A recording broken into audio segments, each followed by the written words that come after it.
Bam, bam, bam, bam, bam, ba, dun, dun, dun, dun, dun, dun. Oh man, I came off beat and it ruined it. I was trying to sing Jay-Z and I ruined it. Welcome to the Daily Grind. It's Monday and I need to find better songs. We're coming in here off of Grizz Dub, and were you both my guys here on Monday were in the building, right? That's right. Yep. Yeah. Finally got to meet in person. Yep. Yeah, heck yeah. See, now I just got to get down there. We got the Daily Grind, two of our crew are here. We got Uncle Buck, we got Parrish. How we doing, boys? Doing good, man. Coming out for win. Good to wake up after a win. God, yeah, it is. It makes every Monday is better if it's off of a win, right? I tell you what, no matter how many wins we have this year, that will be the one that's forgot about the first, I think. Like, that was just generic basketball game. It was. It really was. I ain't gonna lie. It was we won. It was good. That's what matters. If anybody benefited last night, it's Nikola Jokic, because good Lord, that team without Nikola Jokic was buns. It's so funny to hear you guys say that. You were in the building and I was watching it on TV and I was like, oh yeah, this is some basketball that's being played. It's being played right now. For those of you that didn't watch the game, the Grizzlies did win 105-90. They beat the Denver Nuggets, who were down Nikola Jokic. I feel like we have to say that because we're down Ja Morant. So. Oh, there you go. Thank you, Barrett. Yeah. Both teams missed their best player. Dang right. And if just look at it from that, both teams were missing their best player. We are the better team, no doubt. The first thing I want to start with, though, is the Edey injury, because it didn't look good on TV, and the second ankle roll didn't look great. How did he seem miserable in the building? Like, could you hear him scream? I'm not sure. I didn't really hear it. Well, I can hear him from it sounded really bad on TV. In the locker room afterward, he was walking pretty well. So okay. Like, oh my God. Man, well, here go me. I've sprained my ankle so many times in my life, hooping, playing football. Ankle injuries to me are, he's gonna be fine. Yeah. ankle injuries are not season ending by any means. To me, an ankle sprain for me it's always 2 weeks to fully get back. Now, it's depending on severity of it. He's 7'5", obviously, so right. It can take longer for him, right? But I never get concerned about ankle injuries because I sprained my ankle so many times in my life. There's like I see the injury and be like, oh, okay, he's probably gonna miss some time more than likely, but he's gonna be back. It's not like he's out for a long time. I was just because he's 7'5" and that this would be the second time he's rolled his ankle as a Grizzly. I was like, that this isn't great. But then he came back out, and after halftime, and I was like, well, this is something that never happens. When somebody gets banged up, they never come back in the game for the Grizzlies. So it must be fine. And then then the second ankle roll almost seemed like more freak accident. Like it wouldn't have happened if you didn't almost hurt it earlier in the game. Yeah. And most of them are freak accidents. Yeah. Yeah. And so I asked Rusty, he's in the comments here, and I asked him last night, I was like, is the Cam Spencer, it's relevant to Zach Edey, it is, but is this Cam Spencer ankle roll the worst ankle roll in the history of rolled ankles? Like he missed training camp, missed preseason. Now he's missed, 15, 16 games to start the season. And he said like his ankle rolls aren't typically that terrible, like Parrish said. But Cam Spencer's came with a fracture, and so I was about to say you can't fracture your ankle. So as a Titans fan, Marcus Mariota, when he was our starting quarterback, I think he had the fracture or a fluid break on the field, so that can happen. So that's different, obviously. If you're out there playing with a crack in your ankle, can't really do. Oh, you out? Yeah, you out. Enough about the bad though, because that was. It sucks that I'm picking out the one bad thing in a game that we won, because there were still, we still had there were 5 guys in double figures. This team still finds, we've had at least 5 guys in double figures. It seems like how many games in a row now? Almost every game. These guys are still showing up, man. And even with Edey out, Jay Huff came in and didn't really seem to miss a beat. 10 points in 12 minutes or a little less than 12 minutes. Yeah. It's like, let me give it 10 points, 12 minutes, 1 board, 1 assist. He was 4 or 5 from the field, 2 of 3 from deep. Like, if that's what's coming in to replace, and he's 7'1", like you're not losing the size much either, which is important, because Brandon's small, all things considered, but J Huff gives you another option at the 5 to like really go up against some of these big guys. And you want to talk about a guy that's answering the call every time his phone rings. He's been there, ready. Yeah. I was, last night it was a win, and that's great, but it didn't feel great either. Like maybe I don't want to just be like a Debbie Downer or a pessimist, because in my bones I'm not. Like I'm very much an optimist. But like I'm ready to see Jaren and Desmond in particular like take over a game. Like I know this offense, it's everybody eats Olympic style stuff, but still, that lead dwindled down there in the fourth quarter, and Desmond did make a couple drives late, got to the rim, finished, and really snapped their necks late. But I really just want to see and we've seen it we've had a 39 out of Jaren. I want to see Dez go for like 35 one game, just be unstoppable, be the best player on the court. I was really hoping we'd get that, because that Denver team isn't great. And I was also hoping for a big Zach Edey game, and the injuries kind of derailed it.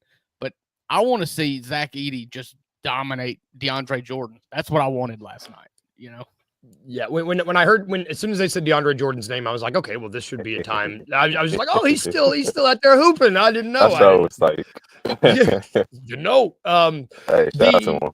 Yeah, shout out to him. I mean, because he's still hooping. He playing better out there than most. I mean, it's better than you and I. You call that hooping?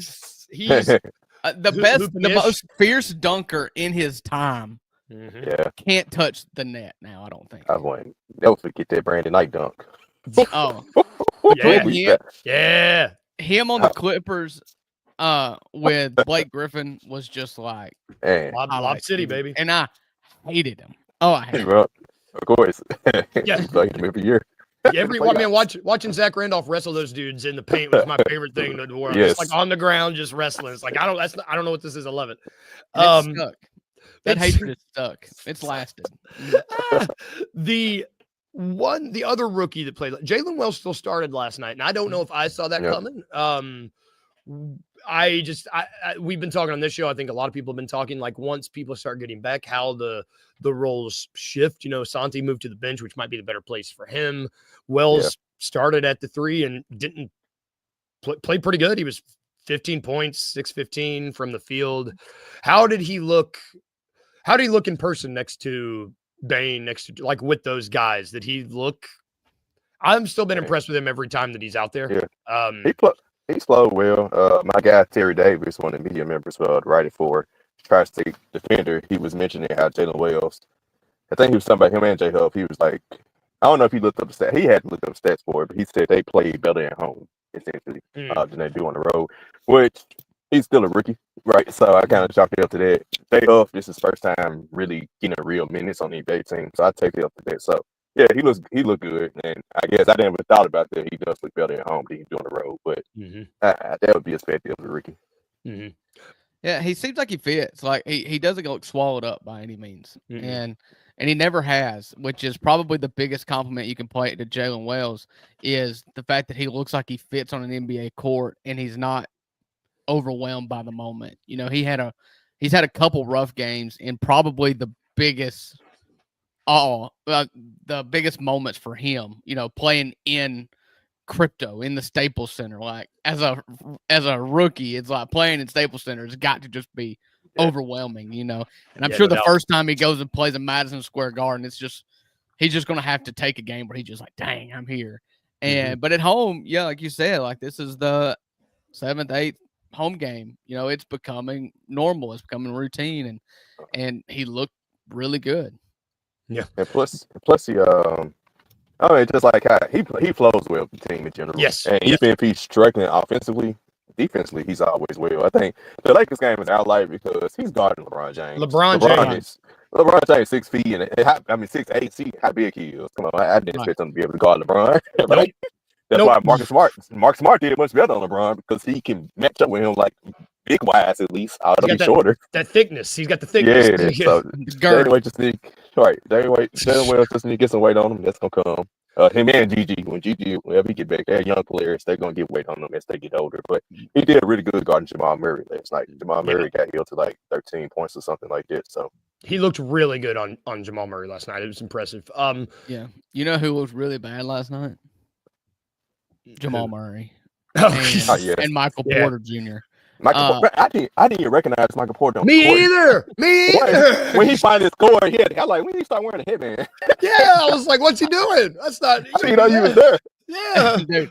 He about halfway through the second quarter, I tweeted out. I was like, dude, Jonte told Michael Porter Jr. that he's got the under, and he was bricking everything. I think Michael Porter Jr. ended up 4 of 12, 0 of 4 from 3. So not like the worst night from the field. I mean, 25% isn't great, but I've seen worse. But 0 of 4 from 3. He was a minus 15 to lead the team. That team just doesn't. Nikola Jokic is going to be a 4-time MVP if this team makes a top 4 seed in the West. Like, that team sucks. Yeah. And they were also missing because he's hurt, Aaron Gordon. Yep, Aaron Gordon was out too. When they were starting 5, I was like, somebody else missing. Yeah. Aaron Gordon got hurt a couple weeks ago, and I think he's been out a little while. I didn't expect to see as much Chanchar last night. They kept saying Chanchar, and I was like, who is that? I thought he was going to start. I did too. I was so but no. Well, they Dario Saric. So I was like, Dario. I was like, he's still playing ball. Yes. It's like him, really? And I'm like, and so, they didn't start Edey again, and I think I'm okay with it. Like, I like the Brandon and Jaren starting the game because it's the best 2-man lineup we've got. Yeah. But if it's matchup dependent, like Taylor says, and they're starting Dario Saric, like I don't know how you don't just throw Edey out there. But when he's out there, they're not feeding him. So I guess it works both ways. Like, dude, I want to see him just get like 12 post touches a game. And to speak on that point, it kind of goes along with why, we had Grizz too, they had the whole argument about Gigi Jackson should start the 3 when he gets back. And then the argument was if he come off the bench, he's gonna be able to actually get the ball and score. Yeah, it's almost the same for Zach Edey a little bit. Like when you start with when Ja Bane and Jaren are there, you're 4th and 5th in the pecking order, and those 2 guys can feast on the bench, feast on the opponent's bench players, and still get their minutes. Because Zach Edey has played more minutes coming off the bench than he did when he started. Well, I've only seen one player be really good at feeding Zach Edey the ball, and that's Marcus Smart. And so that's why I want I think if you're going to move one of them to the bench, you move both of them to the bench. Mm-hmm. Which, going off that, we've not seen – I know it's his first 2 games back. Vince Williams has only played 14 minutes last night. I want to see more from him. I just want to see him play more. Are they like slow rolling his – You already know. You already know. I don't know. I didn't want to say it. You already know. I know. We got for my crew, and let's be real media. We got a saying called, man. Don't ask questions you already know the answer to. I know. Yes, I gotta do it. We got merch. We got merch too. You got to purchase the shirt. Yeah. Oh, God, I love it. Listen, he only played 14 minutes last night in a game that was a blowout most of the game. So I mean, whatever. Vince Williams is a weird one to me because I am big on stumping for like the best players in your starting lineup, but he is like a specialist. And so, defense specialist. I think it's either him or Marcus. And I would hear in the certain situations a Jalen Wells at 3 in the starting lineup if he continues to perform, just because the lockdown and starting doesn't matter. But like the lockdown D and if he can shoot consistently, if he can shoot 35 to 40% from 3, then yes, get him in the starting lineup, get him 32 minutes a game. But if he's not, bring him in with the best player that he's going to be defending and just in and out whenever that player's in. Yeah. One more thing before I let you go, Parrish. I know you got to get out of here. Any word on Ja? Like any word on? If you saw Science tweet last night speaking positivity, I responded to it. I did. Yeah, it made me real happy. That's what we got. So we'll see today. It sounds positive. He wouldn't be tweeting like that. It wasn't positive. He came out of the horse's mouth. I love it. I was like, all right, John. That's what we like. He was walking. He was walking pretty well last night. He wasn't on the crutches no more. He was walking looking pretty well. great. So. look, that his fit yesterday. I was like, man, Yeah, I could only man. dream of looking that good in anything. Man. Like If God, I wore that, you would have thought I was homeless. yeah, no Made it. question, no questions. Thank you, Ferris, brother. We'll go ahead and let you get out of here, man. You have a good day. All See you, right, y'all Paris. too, man. See you, All brother. right. Have you ever seen Tim Allen's The Santa Claus? I watched it last night. Okay, it's one of my favorite Christmas movies. You know when he gains all the weight and can't put his clothes on and he goes into the work meeting with that's what I would look like in a sweatsuit. like Man, John's got on. That movie is great. It's Real so quick take. I was watching it last night. My favorite part is when he goes, Chris Kringle, Santa Claus. Oh, Gijo. It kills me Yeah. every time. It's not talked about enough that Tim the Toolman Taylor murdered Santa Claus. Oh, moving on. We were just talking about lineups. So what can we make of these rotations, man? Because Nothing. I mean, nothing. I agree. It's really hard to make anything of them.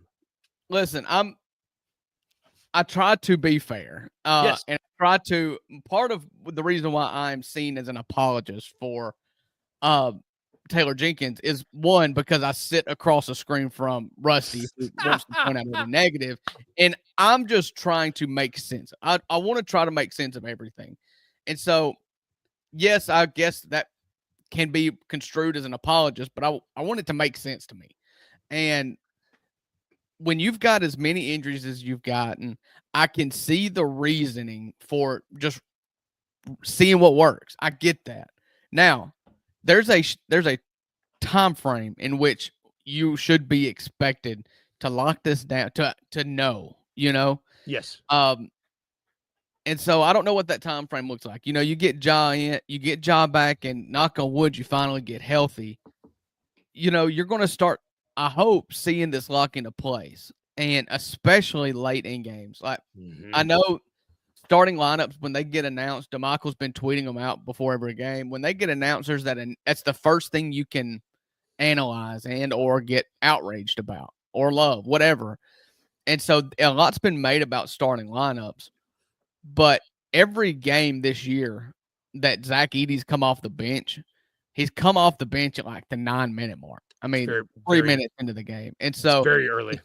It's much more important how you end it. I know Rusty during the Warriors game was upset, and I think has a lot of validity to it that he didn't go to the Vince Williams, Desmond Bain, Jaren Jackson Jr., and whatever Marcus Smart lineup that ended up trimming away the fat late in that game, but it was just too much. He didn't get there quick enough, but he got there. And so we were talking about on the ride to the game last night. I was like, listen, I know that it's like you want him to be like, this works. But if we're being honest with each other, we didn't know that this worked until we saw it in that game. And then he stuck with it and ended with it. And hopefully you go forward with it. You know what I'm saying? Yeah. And then Marcus is sick last night and doesn't play. And so you just kind of, it's like there's always a wrench being like, there's always something that's being added to the potion here that just gets us this much further off kilter. And we're not allowed to just roll with it. Yeah.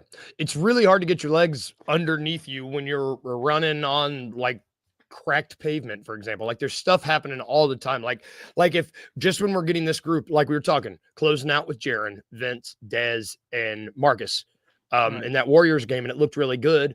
Then you have Marcus. Marcus is out because he's sick. And then you have Vince, who's still clearly ramping up. You can't do it then. And then Edey goes out, and you're still waiting on Ja. And it's like there's really all these pieces that I think he's still, well, I don't want to say he still has time to figure it out because time is ticking. But, you know, like we got 8 wins. And if Nikola Jokic is out again on Tuesday, knock on wood, hopefully he is, like that's 9 wins. They'll go, you know, like we still have a team that can compile enough regular seasons wins. Yes. And let's be honest. I said this going into the season. Like I like Taylor Jenkins. I like Taylor Jenkins for the majority of the reasons why I like Taylor Jenkins is because of his relationship that he's got with his players. He's a player's coach. The players vouch for him. They back him up every single time. The first time you saw a chink in that was when Ja was not playing the minutes that he wanted to play. and that got corrected as soon as Ja made that comment. So he's on his player's side. The players on his side.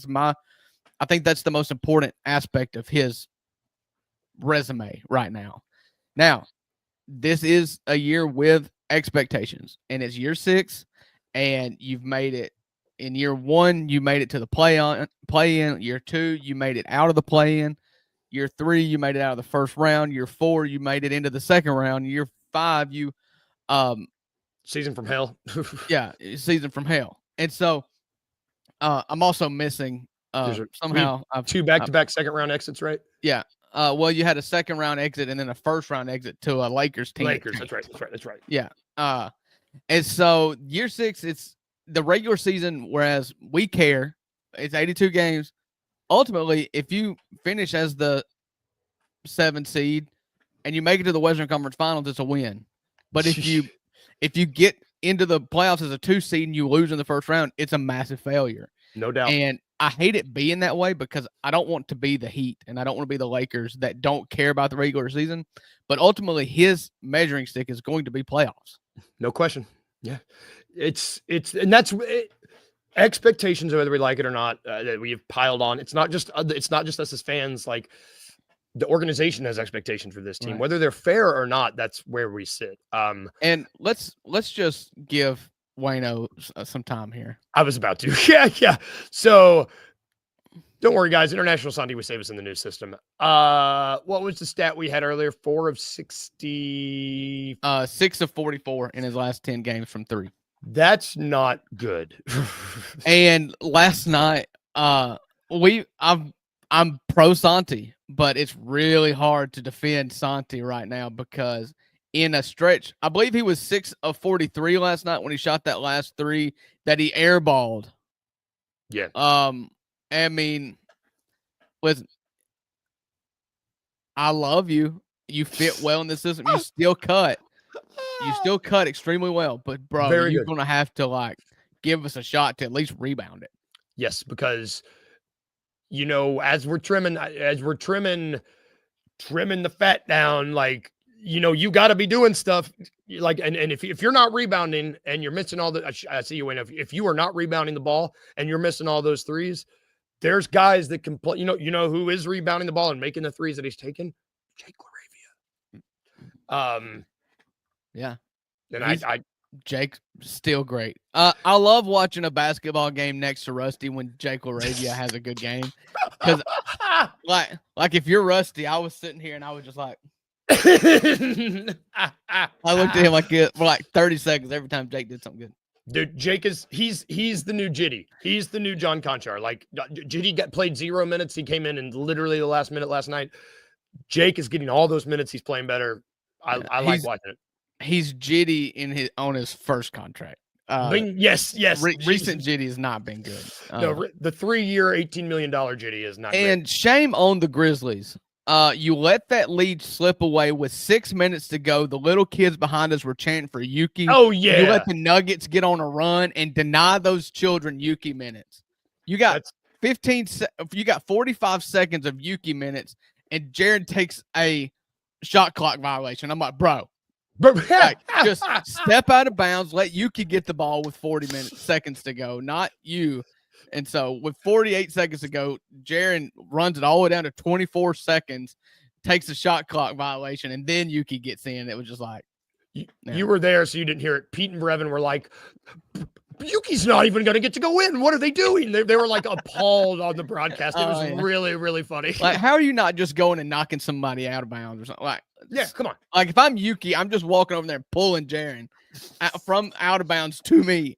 You would just get his shorts, though. That's how short he is. It would just be like, mooning him. He reaches for Jaren and unties his shoe. I'm imagining that, and it's great. We're going to take a quick break, really quick, and when we get back, we're going to talk about Mondays and lasagna right after this break. I think Zach Edey played well. He got his fouls in. He got them in for sure. But we saw some flashes of really what he can do, whether that's setting screens or just blocking shots or just making guys change their mind about shots or just affecting the quality of shots that guys were getting in the game. We saw that a lot. They gotta use him though, man. They gotta be able to find him a little bit. I was about to say they especially the whole first quarter. It was like, because I think that lob that y'all had him, that was his first points of the game. So it was like the whole first quarter, I did peep that. It was like, I see everybody else attempting 5+ shots. Right. Y'all got to find a way to give Zach Edey something, like at some point. Everything was running well last night, right? The offense was flowing well. It's going to come a stretch of time where they're going to be stagnant. And at that time, that's when I expect them, okay, hey, let's run a post play to Zach Edey. Tune in to the Anthony Sane Show Wednesdays and Fridays at 12 p.m. weekly on the Bluff City Media YouTube channel.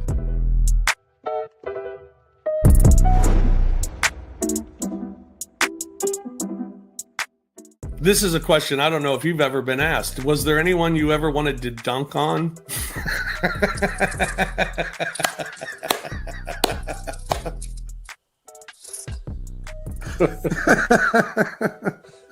I'm sorry. I'm sorry. I'm glad you're getting a big kick out of that one. I'm glad you've been waiting all day for that. Just waiting all day to get that little jokey joke in. Oh, you got a joke. But yeah, I always wanted to dunk in the game. That's what I wanted to do. And it didn't have to be on anybody. I wanted it to be off of a missed shot, like on an offensive rebound, so that everyone's around or in the vicinity when it happened. Did you ever dunk in practice and get overly excited? Yes. and everybody be like, well, are you going to do it in a game? I'm like, no. Tune in to the Night Court Podcast with your hosts, Rob Fisher and Brevin Knight, on the Bluff City Media YouTube channel.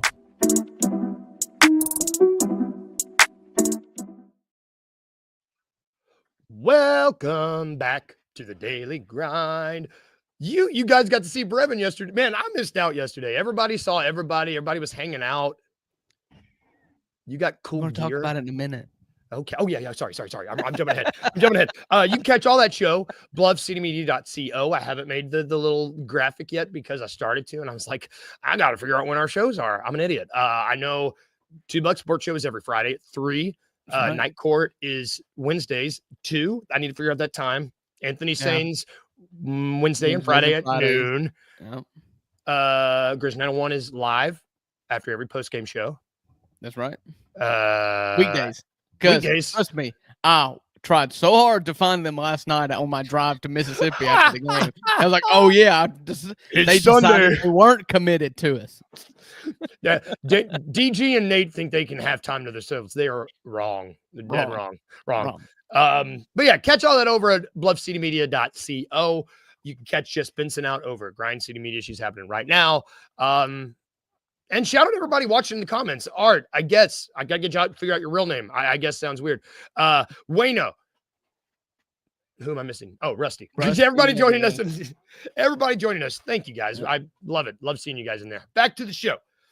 We do something around here. We celebrate Garfield the cat. He's on my coffee mug. He loves Mondays. This joke. He says, I'll never get over the hill because I'm too lazy to climb up it. That's hilarious. He's a cat. What's he doing? He hates Mondays and he loves lasagna. And I think it's important to acknowledge the good and the bad. So on Mondays, we acknowledge the good and the bad from the weekend. I'll go first. If you can tell, got to figure out I decorated for Christmas. I got a tree in front of me. I got a Christmas village right here. I don't have any. It was awesome. So my partner and our son, they're going to be doing a lot of traveling Thanksgiving. And I was like, and December. So I was like, let's decorate now so we can have all this up. And got to watch Santa Claus, got to watch Elf, got to watch Home Alone. That was my Monday, or that was my lasagna. The Monday was they both tested positive for COVID on Friday. Oh gosh. And so they were just sick as all get out. And I was just like, ha ha, because I'm like a cockroach. I don't know what it is. I think I must have gotten COVID like 5 or 6 times, never felt sick, never got symptoms. I was just bringing it in and giving it to people. So I was just like Christmas in November. And they were like, we're dying. Yes. We're dying. Your Christmas spirit was probably very frowned upon at that time. Because if you're anything like me, I was feeling rough on Thursday of last week. And if you're anything like me, like I don't want anybody talking around me. Like No. I got 4 kids and my poor wife. I was like, I'm going to bed. All right, Sorry, like, I'm out. yeah. That's awesome. Welcome to the Christmas spirit. It's great.